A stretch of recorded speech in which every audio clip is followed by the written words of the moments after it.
Hi there, this is Meena from AstroVed, and today I want to introduce you to Mr. Prem Raja. He is the head priest for AstroVed's priest services. And Mr. Prem Raja. Namaste. Namaste. I have a burning question. What was your first word as a baby? Was it Humfat or Swaha? It was a Ma. Well, just like others, I love my mom, and I love doing. In the 6 divisions in Hindu caste and Hindu religion, there is this caste called Shaktas, who believe that Goddess is the Almighty. Mm-hmm. There are 6 different divisions, and Shaktas are people who believe that Goddess is the Almighty.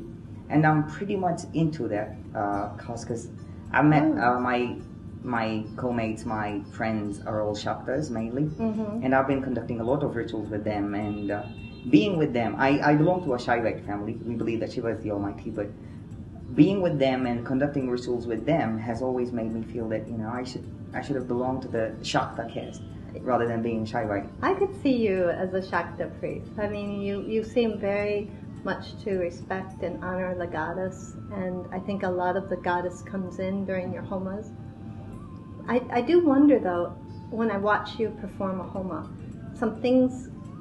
some visuals really come to me, and one is the samurai. I mean, there's such a stance that comes in when you begin a homa, and I know you are protecting and working with some very intense energies, and you hold that space and you make sure it stays positive, and it's almost like nothing else but the gods and goddesses are coming in here. That's the only ones who are allowed, like the bouncer. That's it, you're the bouncer for the divine to come in to the homas. The other visual that comes to me when I watch a grand homa, and you're, as the head priest, you're in charge and you're conducting the whole thing. I think of a symphony and a conductor bringing in all the many elements to make a beautiful symphony and really make it smooth. And I know there's energies and even things in the physical. I notice you'll be watching the smoke and the way the fire is going, and how the priests are conducting themselves. I mean, it's a lot to manage. And I'm just curious, what's your perspective? That's what it looks like from the outside. Since my childhood, I've been trained, I've been practiced to conduct a ritual, and my dad has always taught me what the procedures are, what the process is, and stuff. And it is God that we are invoking. It is the Almighty. So when I conduct a ritual, well, my way of conducting a ritual would be like invoking the guards of the God. Like there are like 8 different guards. So I mainly focus on like invoking the guards of the god and making the ritual like we have some procedures in which we make the whole place filled with mantras and vibrations, auspicious vibrations, and we make sure that the place is protected, and we make sure that nothing negative would get in. Like we always keep an eye on the light, whether it goes off or not. And when we do the fire ritual, we always make sure that the fire is on and there is no smoke. Like, you know, sometimes we feel that it would be firing good, but suddenly it will just start to smoke. So that is like an omen. That is like a sign which makes you feel that, you know, something's not going on well. So that's what it is. Like we always have to make sure that everything around us is going on well. When it is the grand ritual that happens, like AstroVed's serving the whole world, and it's an innovative idea of a proxy ritual or like a live ritual that doesn't happen anywhere else. It happens especially in AstroVed, as far as I know. So I would like to make the ritual more grand, more powerful, and yes, the lightings, the smoke, the fire, the audio, the way priests chant the mantras. So it is like once in a lifetime for most of the people that they get to see. And I would like to make it a pleasurable time, a blissful time, because we are invoking gods, and they're spending their valuable time and money for this ritual. And we should make sure that the ritual goes on well and that they feel the bliss and feel the vibrations of the god. I know many people do. They give their feedback, and that blissfulness, and then the way it starts to impact their life. I know that that's what the purpose of it is, really. Absolutely. Is that it filters into the life. So there's a moment, there's a time of bliss during the Homa, but then afterwards, things become a little bit lighter and smoother, and relationships become better. And I mean, so it comes down to a very practical level. But it was interesting when you were talking about calling in the army. What you bring the army in first. The guards first. The guards, so they fully protect the avenue. First. So they're going down. It's almost, we would think of it as an avenue being lined with the armed forces. Yes, absolutely. Preparing for the arcade to come drive down. Yeah. For example, like, how would you feel? What would you do when you invite the president of U.S. or president of India into your house? You'll call in the guards first, and then you'll treat him well. It's just the same process that happens. We call in the guards first, we treat them well, and then they protect the place, and then the gods come in.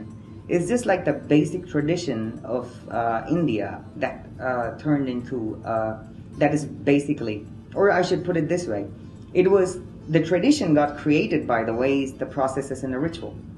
Like starting from bathing the god, like washing his hands, and like giving him something to drink, and then feeding him something, and then praising him for what he is, and then requesting him for something to happen. It was the rituals that later on turned into a tradition of India. And that's how we treat our dignitaries. Absolutely. But it really started with the rituals. Rituals. And, that's interesting. That turned into the tradition of India. And even though the tradition here is changing a lot, we keep it the same way in the ritual. Nothing has changed since then. Even though the tradition here is slowly changing, we keep it the ancient way, and it's pretty much the same. It's pretty much the same way it has been forever. Nothing has changed here. But what's really interesting is the way each one is so specific and precise. When you are bringing in, when you conduct a Homa that is intended to remove negative energies, you're bringing in the most powerful, ferocious gods, and those gods coming in are really they only respond to certain things, certain sounds, right? Certain herbs mantras, and certain times of the day. So it's quite a precise science. When you're looking at, when you're designing or preparing for a Homa, you pick priests from a certain lineage. Yes. You choose mantras. We choose the herbs. We choose the mantras. The clothes that the gods should be wearing. The flowers that we should decorate them with. The kind of sticks that we should be using. The kind of materials we should be using. Everything is selected first. And I even have heard, or I think you had told me that herbs, you use certain herbs that are only picked at a certain time. Yes. Because then they have one energy if they're picked at midnight, as opposed to being that same exact herb picked at sunrise gives a different energy. And I guess what I really want everyone to understand of our people is how precise and how careful and just our overall integrity of the Homas and our priests. As you can see, Prem Raja has so much integrity and he's so knowledgeable, and it's in his blood. I mean, it goes as far back as you know in your lineage. I have cousins who are not priests. They could have been priests. They are just like me, but they're not priests. Now, would they have the same bloodline, though? Do they have that lineage to make them a priest? They're not drawn to it, so they must not have it in their destiny. Well, so it is like God choosing you for serving Him. It's like you get picked by the God to serve Him. It's not you. It's not vice versa. No.